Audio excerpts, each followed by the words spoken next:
You're like. It is Wednesday, March 18th. This is the Senate Transportation Committee. And Greg, you are on in name and. Good morning, Chair Westman. My name is Greg Faber. I work for the Public Utility Commission. I'm here this morning to discuss some typographic errors in the transportation statute that's titled 24 and 25. So we're in the Public Utility Commission. We used to be called the Public Service Board, and way back when we used to be the Railroad Commission. In 1989, the statutes were changed to take the Transportation Board as the successor to the Public Service Board in transportation statutes like 2024, 25. So in 9 instances, they failed to change the name Public Service Board or Public Utility Commission to Transportation Board. So I have a list of those instances, which I will send to the committee assistant. So all we're asking is that the statute be corrected to correctly reflect that it's the Transportation Board who's in charge of this rather than the Public Utility Commission. I mean, some of these things have to do with lumber drives down rivers and railroads. These are very old statutes. So that's all we're asking. Okay. We will go ahead. Thank you. Just one question. Hi. Sure. I served on the transportation board and I'm just curious if the items that would go to the transportation board are currently being considered by the transportation board. If people are doing lumber drives down rivers, which That I is really probably, did. no, I I understand. Did but- that ever come up on the Well, transportation? you mentioned board? railroads. Yeah, there is something about a railroad in here, but I think it's very old. I think it's an artifact Okay. of just very old legislation. And like I said, I'll send Okay. them around, but they're really non-substantive. I really doubt, well, I know this hasn't come up with us and Yeah. it certainly hasn't come up with the Transportation Board. At least they haven't raised it with us. So, Okay. and this has been since 1989. Wow. So, Well, I appreciate you taking care of this. I don't think they were doing log drives in 1989. I doubt it. I doubt it. So that's why it was missed probably. I'm gonna do it. So, well, what took you so long? Well, you guys were just happened to be looking through it recently? Like- Someone with way too much time on their hands was looking through the statutes and said, hey, wait a minute, there's all people, why are we doing this? So I've been trying to do this for over a year now. I tried last year, didn't make it through. So I'm hoping this year we can just get it cleaned up. Yeah. The last log drive was on the Connecticut River. Yeah, I would think, right? But now there's dams and so I'm not sure it would work. Really? Don't even get me started. You're new. Yeah. I got some images. There's some beautiful giant images of very dangerous looking log drives. Yeah, pretty dangerous. Just what tall trees, big man. It is, the area, it's about the last log drives down the Connecticut. We will, if you get that. I will send it right over. We will make sure that Damian Leonard, our ledge council attorney. He is aware of it. Yep. I've made him aware. And I saw it somewhere. Is there in a bill or did you present somewhere else? I thought I saw a list of the changes. It was in the House Transportation Bill last year, but then somehow they stripped it out. I did send the changes to Damian and I sent it to Chair Westman. So, I copied you as well. So Yeah, maybe that's what I saw. did the House committee strip it out last year? Yeah, at the last minute. It was in the bill. I don't know. I just don't know. It just wasn't there all of a sudden. And, like, oh, okay. Try again. Yeah, trying again. So now you came to the Senate, maybe we can get your stuff done. Well, I did try in the House. I did send it to the House early in the session and now I'm here. So, I don't know what's going on, frankly, but We will definitely make sure that Damian stays on it. okay. Thank you. Thank you.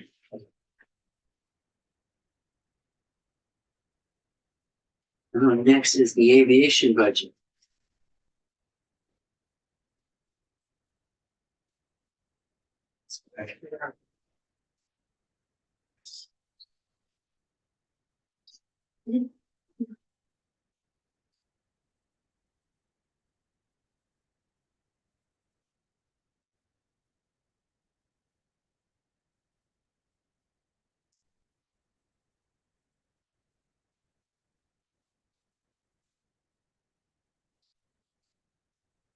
Where's the picture, the first picture? Oh, yeah, this is at the Northeast Kingdom International Airport up in Coventry. Yeah, looking north, so that's looking in from Magog in the top right of the photo. Perfect, that's South Bend. Yep, yeah. Good morning. Thank you to the committee for having me here. My name is Evan Robinson. I'm the Aviation Program Manager. Here to discuss the proposed fiscal year 27 aviation budget.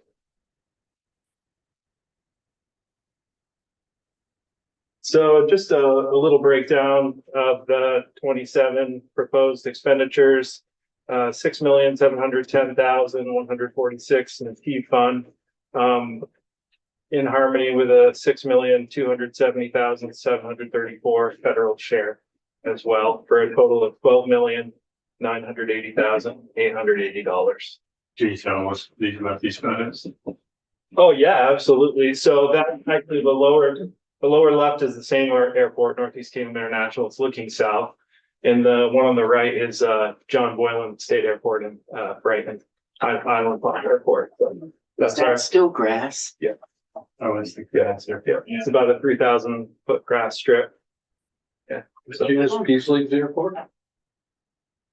Well, no, she went to Caledonia. Oh, yeah. And she did the Caledonia. And, a number of years ago, they tried to sell this one. Boylan. Yeah, Yeah, I had heard. So this is the one that lives outside of our federal obligation. So I know there have been times in history that this one's been considered for divestment from over the years. yeah. Why is this one outside of the federal obligation? Because it's grass?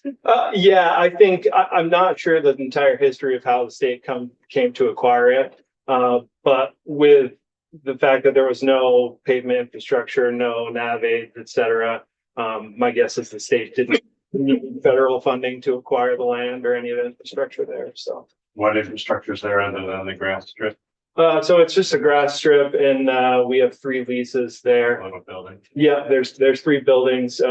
Actually, Agency of Transportation also owns a house there as well. Traditionally, that's been rented to state employees up there. So. Okay, so I believe you all have a presentation material. I'm going to go down our list of projects. Please stop me with any questions. Bennington, we're working on a new master plan update. Master plan occurs about every 10 years. That's through the FAA. It's a planning grant to identify infrastructure needs and projects to do at the airport to support the airport in the future. Okay. Are you able to talk about the amount of traffic and just the trends when you talk about each airport, just in general, like we're getting more, we're getting fewer? Aviation in Vermont is on an uptick. Okay. Certainly, I don't have exact numbers for data of flights offhand, but in general, there's been a lot of recent rule changes that are making introduction to aviation a lot more accessible. So we're definitely seeing a lot more what they call like light sport operations. The requirements for retaining medical certification have changed. So folks who were perhaps restricted prior they're now more accessible avenues for them to keep flying. So I would say those are contributing factors that we are seeing year-round operations at these airports, along with business development opportunities that are reliant on the airports have been on the uptick as well. So Okay, and if there's any situations where you've had requests to increase capacity for economic development, it'd be great to hear about that. oh yeah, okay, absolutely. So I would just kind of a blanket statement for that is like we continually, at varying degrees of frequency, have inquiries at various airports for business development. As you all are probably aware, the land use requirements from the Federal Aviation Administration are fairly stringent. So it's really hard to find a nice fit that goes along with the aeronautical use being the primary purpose for business development on the airport. But we have a team that works really hard and to make those connections, whether it's within the community or nationwide, to bring in people to find more opportunity. That's always a goal of the program. We are seeing some new developments starting at the various airports. Thank you. Yeah. Moving to the Edward F. Knapp State Airport in Berlin, Vermont. Safety being the number one priority, in working with the FAA to identify the projects at each airport that are keeping safety as a priority. The protection of the airspace comes in very, very high. So we have an obligation to protect airspace. And in this particular project, we are continuing pursuing navigation easements. Essentially, that's rights to maintain airspace. So examples of a navigation easement might be on portions of a person's privately owned parcel. We have the ability to maintain obstructions below a certain height there. So this example is this. And again, the FAA projects that are on our capital improvement plan are funded at 95.5. So in the interest of time, the numbers are here, but what you're seeing in the T fund is 5% of the total project. So moving to Rutland Southern Regional in North Clarendon, Vermont. This is our commercial service airport.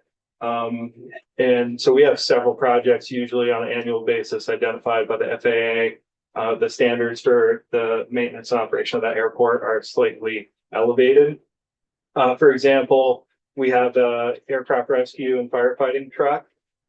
So as part of our ability to offer commercial service, we maintain a piece of equipment, and the Rutland City Fire Department is on the ARF team. So we're contracted with them. So this is a new piece of equipment. The one we have is going on 20 years old, I believe. So it's time that we update that.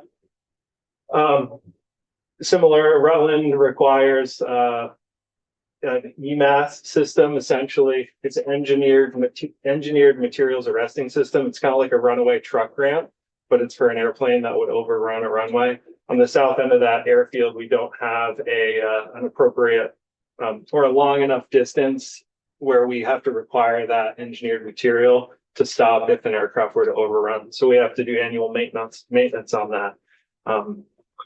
So what's the commercial use of, Sure. what's going on with, Yeah. are there still flights going in and out?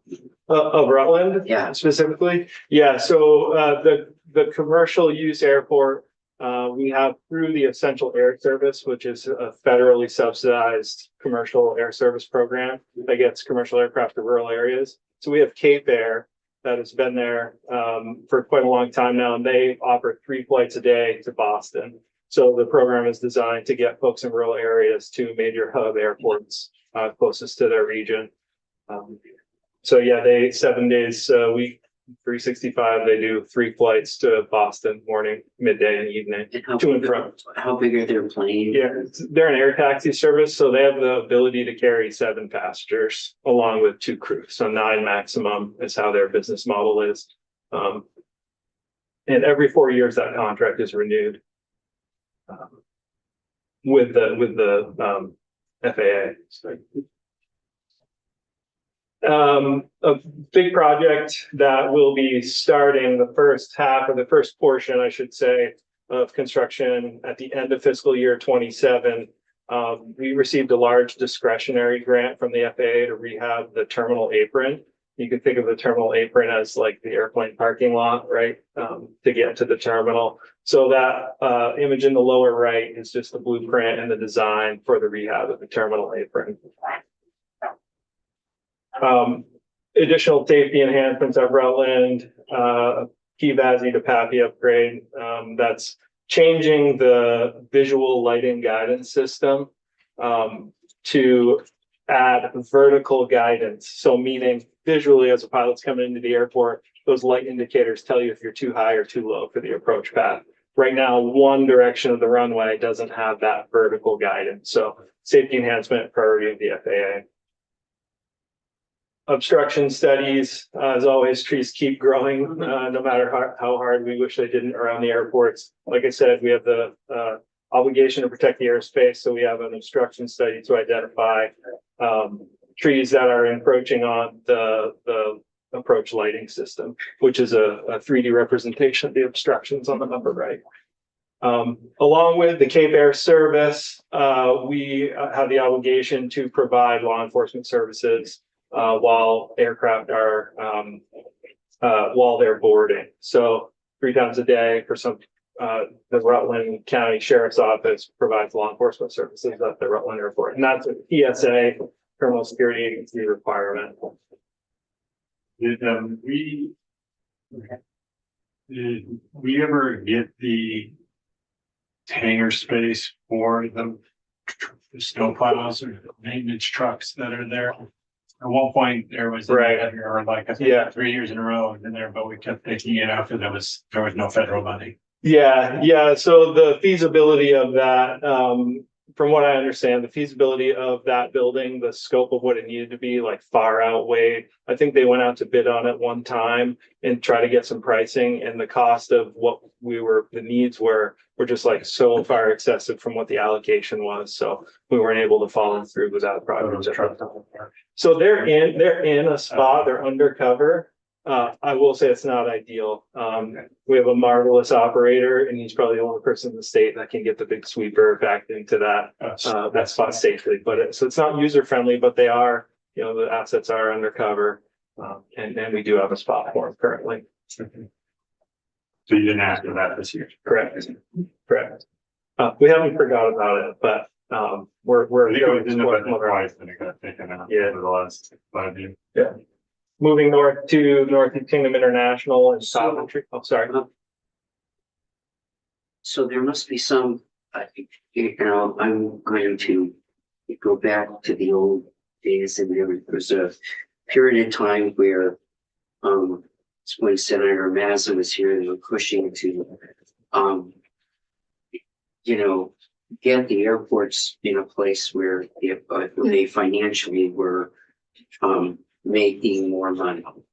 How would I see from what you presented here, for example, what's going on at Rutland? Cape must pay something for the use, and what are the other things? And all of that must get deposited in the T fund. Yeah. And but how would I see? Where would I look to get a feel of what's going on at each one of the airports? Yeah, sure, absolutely. So like operating costs versus Yep. revenue at each airport. Yep. So that's information that we do track and we do have. Certainly today I came prepared to testify on FY27 budget specifically. But if you do have specific asks, like that is information that Well, I could, whether it's historical. Specifically, when I'm looking at this, and I'm putting together a budget, one of the first questions that people ask is, what's this? How much of this T fund money is other areas subsidizing aircraft? So it's important to get that information to us. Okay, I can do that. So quick on Go ahead. the law enforcement, isn't that every year? Why did that the increased amount? Did you say why that's in there? So no, that's just an annual recurring cost. In past years, the federal government, TSA, had a grant where they covered a portion of that. I think 37% of that required cost. That funding went away from the federal side. So for the last 3 years, we've had to just cover that extra 33% with its T funds to allow that. But don't you have why put it in this table? I guess is my question. Do you have other operating costs that you don't have in this table? Yeah, so we have statewide operating costs. So like the cost of running Rutland is included in the statewide operations line item. The cost of running the facilities are in a statewide facilities budget. So that's kind of at the end. This is the only one that needs law enforcement. Correct. It's in its own rights for Rutland. Go ahead. Thank you, Mr. Chair. I'm not sure if you're gonna get into it with your other program, like if you have a programming section, but there is a group called Habitat for Aviation. Yeah. Yeah, I would love to get them in at some point because I know that while we've asked you a little bit about like the commercial monetary success of the airports, there's also some incredible work done that's happening in support. So I don't know if you already are gonna talk about that, or if we could invite them in. But I was thrilled when I met like 10 young women Yeah. who nonstop talked to me about how they were building an airplane Yeah. by themselves. Yeah. And I was like, I'm sorry, where are you from? Yeah. So, No, it's super cool. This is a really good opportunity. I did want to talk about it at the end. okay, I'm just saying. Yeah, we'll save it, but don't let me forget because I do have a great. And I'd like to invite you. Are you building an airplane? No, I'm watching much smarter young women than me build an Yeah, airplane. because Wendy and I are gonna hold up on being the first runners. It's very small. Send a dog first.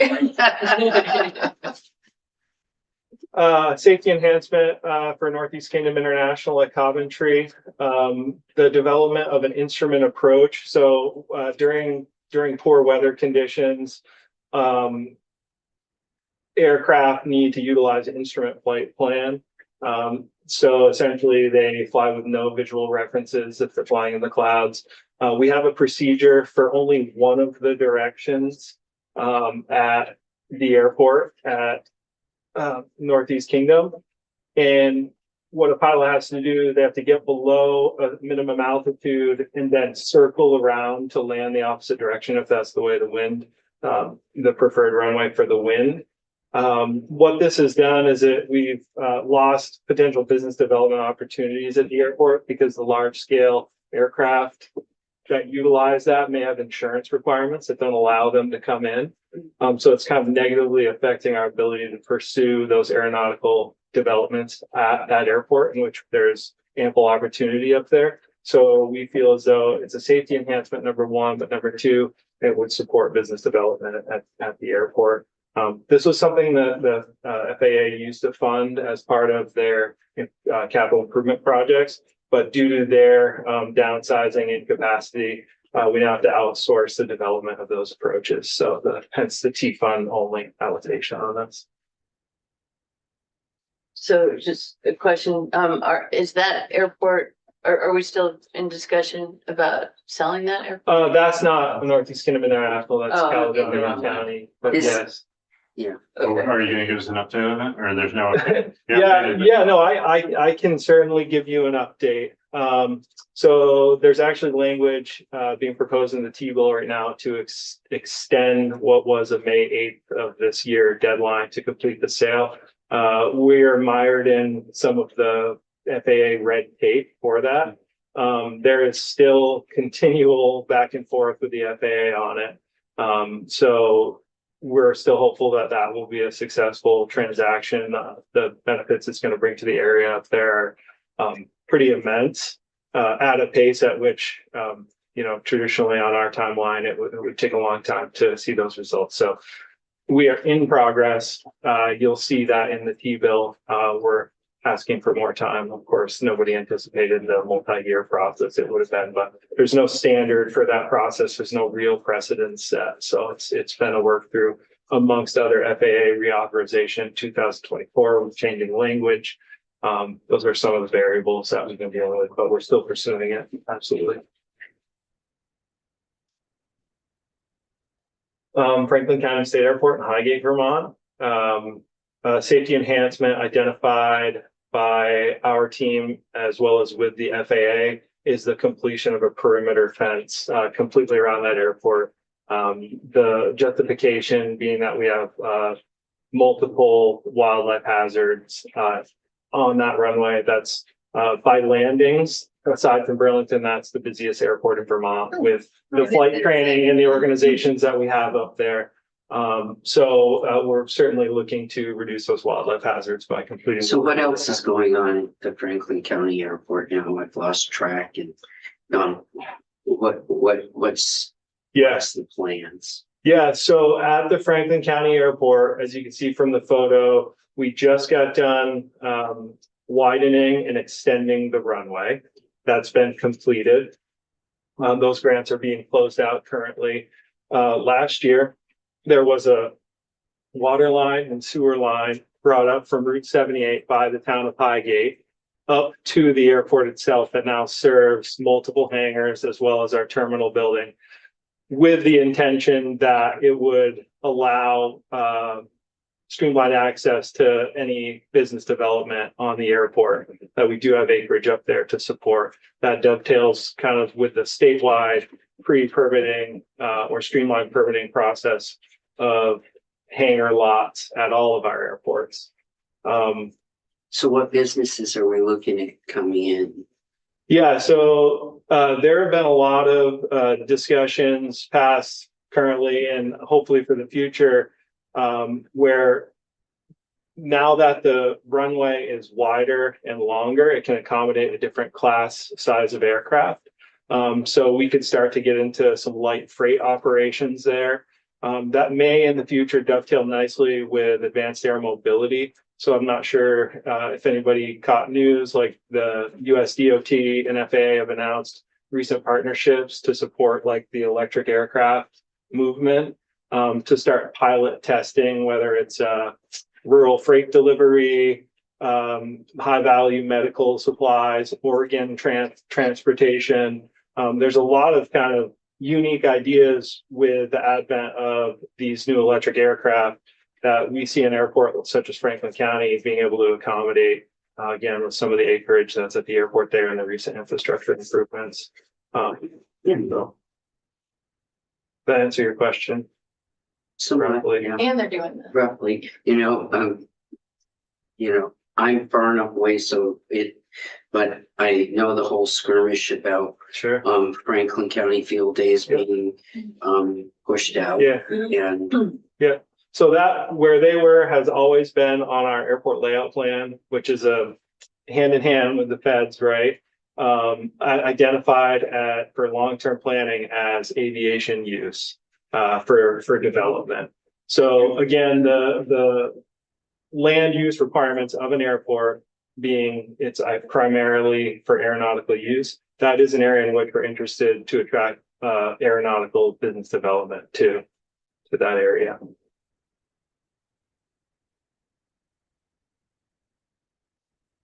Caledonia County. We do have a planning opportunity there. Again, we are pursuing the potential sale of Caledonia County, but that doesn't mean we can't stop thinking about it currently. We have going to pursue a master plan update.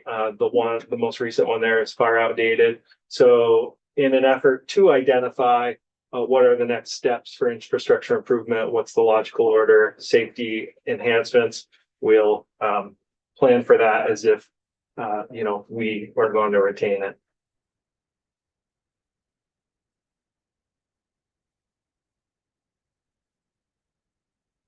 Middlebury State Airport. We're working on the second portion of restoring fuel service to that airport after a long hiatus. We found federal eligibility for that. So that's represented in the top line.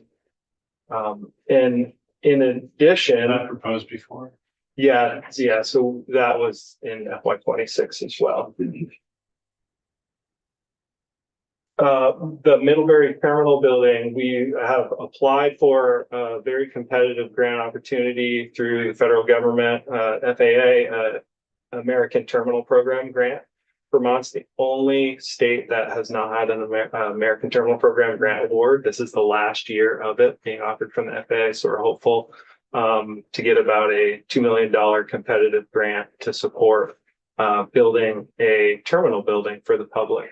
Middlebury currently doesn't have what we would call like a gateway to the community. And so it's roughly modeled. The rendering is there. It's the white building with a green roof. That building is not there now. That's a rendering. This would allow safe access to the airport, and also accommodate a fixed base operator in the future that could handle public aircraft as they come in.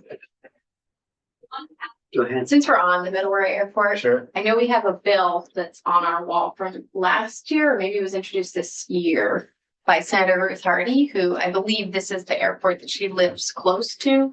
That has had some consistent, and she's had some, not just her, but her neighborhood has Yeah. had some consistent issues with noise and tree removal. And it feels kind of like, I think, a lack of communication Yeah. between the folks in that area and any development that's happening. So Yeah. I'm wondering, has this been proposed to that community? Have you heard about the bill that Yeah. Senator Hardy has introduced in Yeah. reflections? Yeah, I think is the bill you're referring to that Senator Hardy introduced, related to zoning?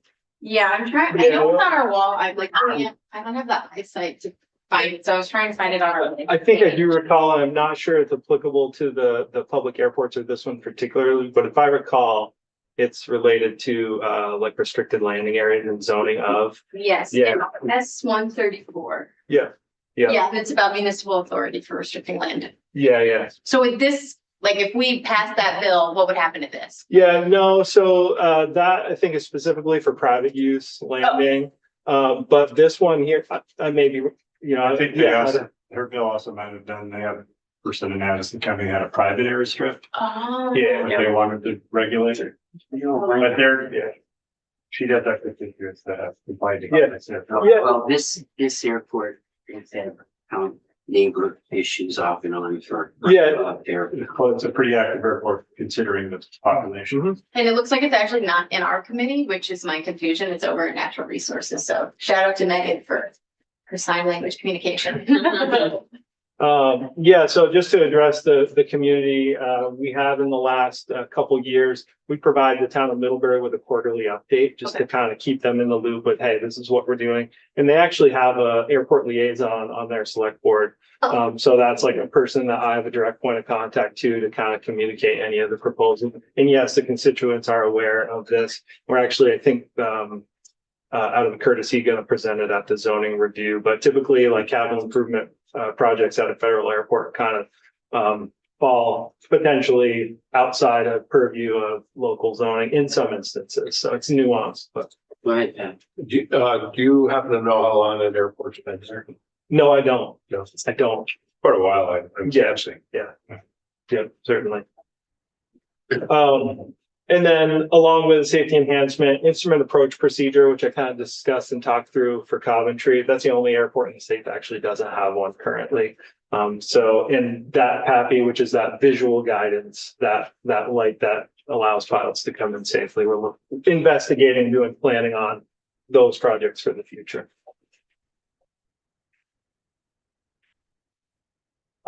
This is a project that's been awarded and is going to construction this year. Where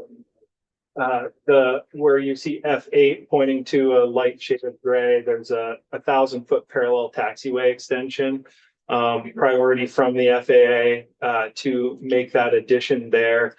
And it keeps aircraft off the runway. They may not have to back taxi, which is turning around on the runway and going all the way to the other end to get the wind in their favor. So this is it's not a full parallel taxiway.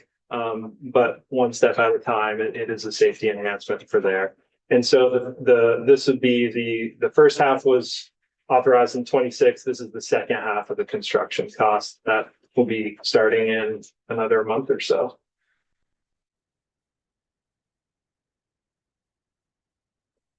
Moving on, the Burlington International Airport. This is a $500,000 pass through from the state to the Leahy Burlington International Airport. The 500,000 is utilized to match their federal project match portion. So what's the project? They have multiple projects that they can apply that to. It's just like a block grant. They can do whatever they want.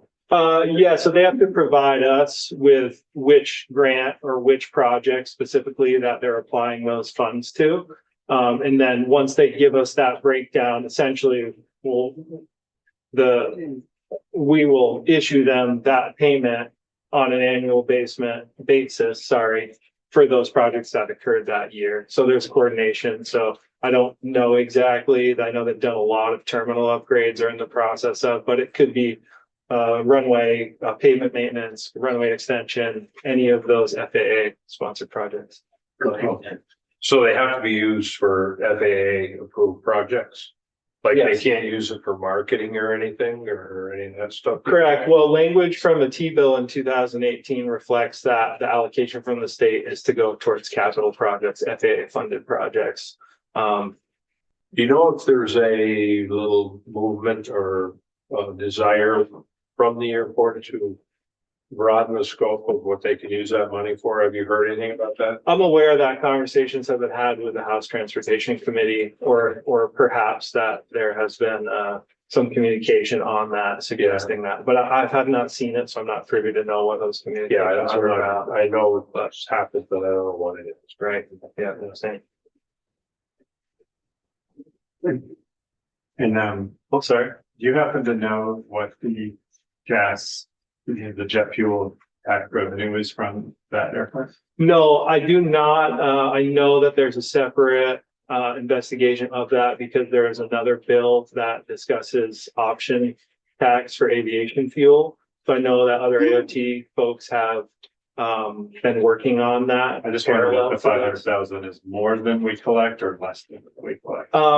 Yeah, I don't know the answer to that, but I know AOT is working with the Vermont Tax Department to get some of that information because it's not been easy to find historically. We only have two places where we sell jet fuel. I think this place and one. No, we have multiple others. We have Coventry. Sorry, put on the spot. Coventry, Rutland, Franklin County, Bennington, Montpelier, and Morrisville. Yeah. And Middlebury is in here to sell fuel. Yes, correct. Yeah. But jet fuel, not avgas, because this is jet fuel. Yes, And right. I guess they don't, but do they still have gas there too? They're probably. Not all of these. Yeah. They Yeah. have those places. So there are some places that have avgas, but not jet fuel, Right. based on runway lane, Right. et cetera. So jet fuel that's the only. Yes, correct. Maybe. Oh, no, those 6 I listed all All of jet Jet. fuel. Yeah. Okay. It would be nice to be able to see what Sure. they're bringing in, what the breakdown of I think each. Logan has the total, but I don't know if you have it by airport. Yep. Would you have it by airport? Yeah, for our airports, yes, not for Burlington, no, yeah. That's what's the name of that company that sells fuel there? Titan, Okay. I think Titan, all of Vermont, yeah, it's a fuel distributor.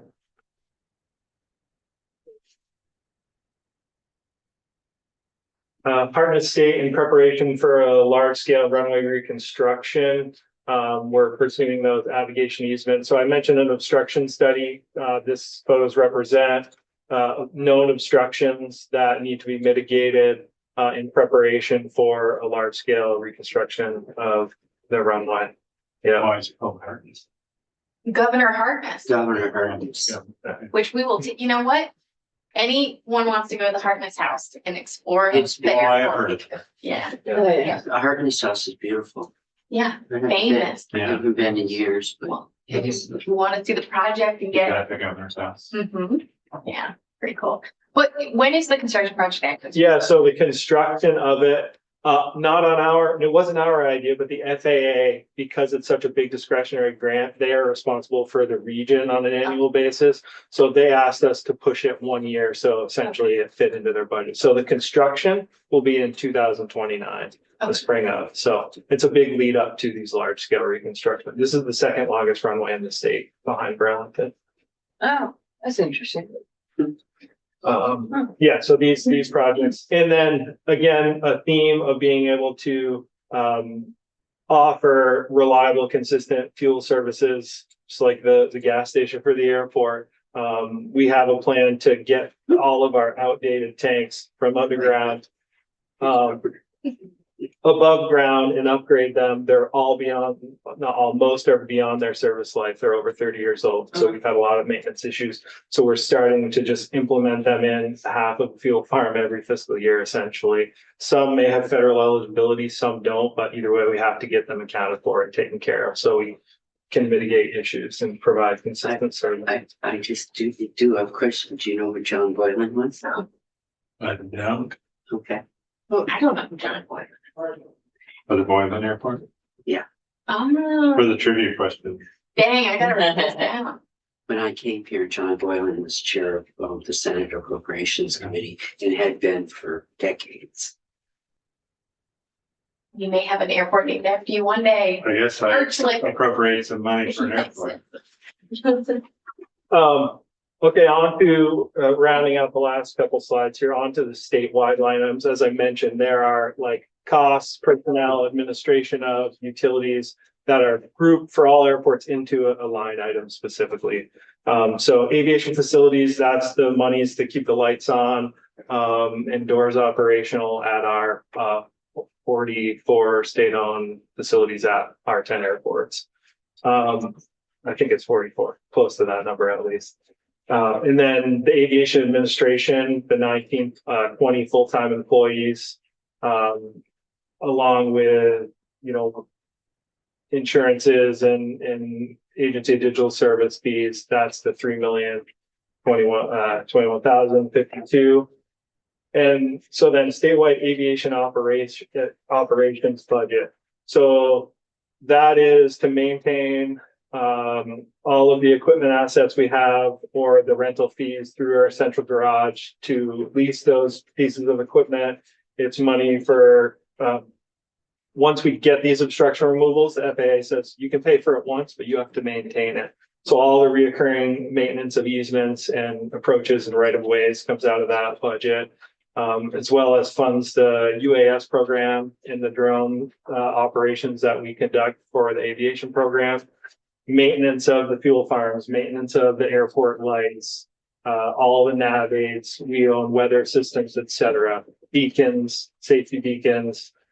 Those are things that the air aviation operations budget covers.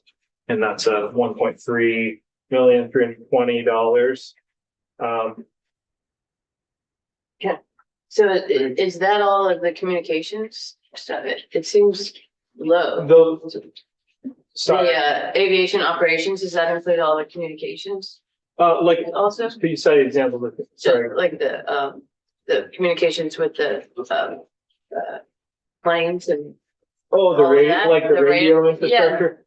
radar? Some airports, so we don't have any radar at Okay. our uncontrolled airports. All of our airports, with the exception of NAP, are in uncontrolled airspace.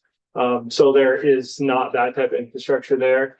And in most cases, the FAA owns a lot of that infrastructure. So Okay. at some of our airports, for example, at a couple of them, we have FAA owned weather systems.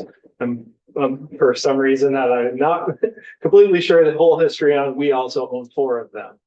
Maybe there was a need and the state opted at one time to put them in. So there's a handful of examples that sometimes the feds pay, sometimes we're on the hook for it. These are just a few examples of some of the different Okay. assets that we have to maintain. Okay, thank you. Yeah. To satisfy the agency's obligation to have the ability to coordinate and respond to aeronautical related emergencies, we utilize the Civil Air Patrol through an annual grant. So essentially they're an extension of our need to locate down a missing persons as a relation from an aircraft, respond to emergency locator transmitter beacon, receipts like from various entities. So the Civil Air Patrol, which is stationed at multiple of our airports, utilizes those funds to cover training, maintenance, and actual conducting missions that we request them to do. And that's an extension through the United States Air Force. As mentioned, that we do have right-of-way and vegetation management correction. We do have a separate line item for that because our obligations are so extensive. So we have annual vegetation management. Many of our airports have permit conditions for the clearing, such as wetland permit conditions that require specialized maintenance. So we have a line item for that. And we have exciting this year, an opportunity to conduct pavement condition index and the development of a pavement management plan through a consultant. So we get a better handle on understanding what our baseline of pavement conditions are in the state. Currently, that's an area for improvement. We've identified that. That's going to help inform long-term planning to understand, if and when we need to do large-scale rehab or reconstruction of our assets.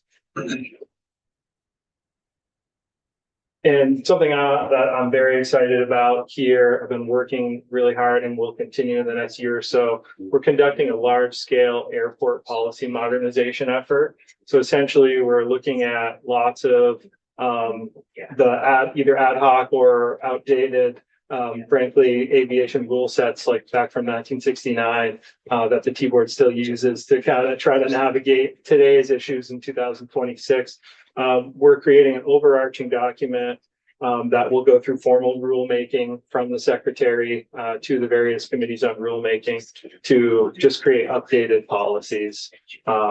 This has been something that constituents of our airports have wanted, and we've also wanted as well. So this is near and dear to my heart because it's working through a big policy revamp. And then annual pavement maintenance are the next three line items that finish the presentation. And we take certain portions of our FAA entitlement money on an annual basis. And on a rotating schedule, we go around to various airports and do crack sealing, repainting, block patching, et cetera. So those three line items, the way the project cycles work, we constantly have like 3 federal fiscal years going. We're closing out one, we're planning for the next, and we're constructing one. So that explains the 3 line items there. But that's sort of my presentation of 27. Any questions, follow up? First of all, thank you so much. It's great. I think this is now your second year in this role, or at least second year presenting to us. So I just want to say I'm really impressed. So thank you for coming and doing this work. I know it was kind of a separation with Dan separating rail and air, and I appreciate that we're getting kind of this level of detail. So my main question, I'm not sure if you're able to address, but I do at some point want to get an answer about it, which is there's been a rumor mill flowing around that if we deny the use of federal agencies to send folks through deportation transportations like they have through BTV, that we will lose access to federal funding. Like if we say, no, we disallow you to transport folks detained by ICE, that we will lose all of our FAA funding, all of this. I'm wondering if you've had discussions about what parameters are set around us getting grant money, and if you've heard anything about our pushback against both the use of our airports for this purpose and generally, if you've heard anything on that. Yeah, so there are 40 grant obligations, of which that I'm certain that there are some of them that may refer to that. I don't have a knowledge of that. I haven't looked into that, so I'm not really able to speak on any implications or potential implications of that. Okay. So I don't have the answer for you at this point. Who would be, because I do think that's a reasonable risk to consider, but who would? Could you get the information for Senator? Yeah, I could do that. And that was. And it would probably be good if you got that information back from Megan, so. Everybody can do that. Really quick, I wanted to touch on, you mentioned you'd like to have Habitat for Aviation, and this is a perfect opportunity. I believe there's awareness, and if not, happy to speak about it. We've earmarked April 30th as a day for Aviation Day. There's been an effort from the users of the airport to kind of come together with some messaging, and I know representatives from certain airports are planning. There's rumor of a potential joint hearing with House Transportation, Senate Transportation, as well as Senate Economic Development. I think are interested in coming to hear testimony from groups such as, and I know Beth White is on the planning committee for that. So that you may have that sooner rather than later. But that's all I have. Well, that's great. Then I would say we don't need to hear from them uniquely if they're already coming for a thing. So. Okay. All right. Thank you all. It would be the breakdown of each airport and where they are. Can you just remind me what the timeline is for Caledonia and the sale? Yeah, so the timeline, it would be our hope. As of all the information now, we've got recent reauthorization guidance from that. It would be, I don't want us to stamp an exact timeline. We hope that within the next 12 months, we could get that done. That would be our intention. So that's, Yeah. not your fault. No, I know, yeah. The history of Caledonia is that for years and years, he fought over lights and the neighbors and the neighbors have never been, I think there are some neighbors there that wish the airport wasn't there. But the town was excited about it, or at least they voted for it and supported it. Supported at the town level, yeah. I do have one last question. How are airstrips numbered? What is the system? It seems like random from this, like when you see the numbers, but there must be some like actual logic to it. Like Barry Montpelier is MPV. No, not that, but the number. Runway. Actual The runway. Oh, sorry, yeah, no, that's a magnetic heading, compass heading. So 36 is pointed at 360 magnetic. So when you're in your You do have aircraft to- pointing on the center line, yeah, so it's the magnetic direction that you're heading. So like if you're landing Some of them are here at 5, some of them are nav 2, 20. yeah, so runway 5 is a heading of 050. Okay, and so there could be this. And it's always 180 different, so 5, 2, 3. It's Oh, so there- 50. There's a number on each end, Yeah, yeah. Okay. So there's that same surface, but there's technically two different runways right? based on what way you approach from. And so you could technically have an airstrip with the same number if it just be in another state that's just facing the same Some, direction. some have one, well, some, yeah, oh, yeah, absolutely. Yeah, absolutely. We have multiple of the same numberings in Vermont as well. Okay. Some airports only have a one way in, one way out, like in terrain or something. So Okay, thank you. again, appreciate all your time. So, do you have, you have a pilot's license? Correct.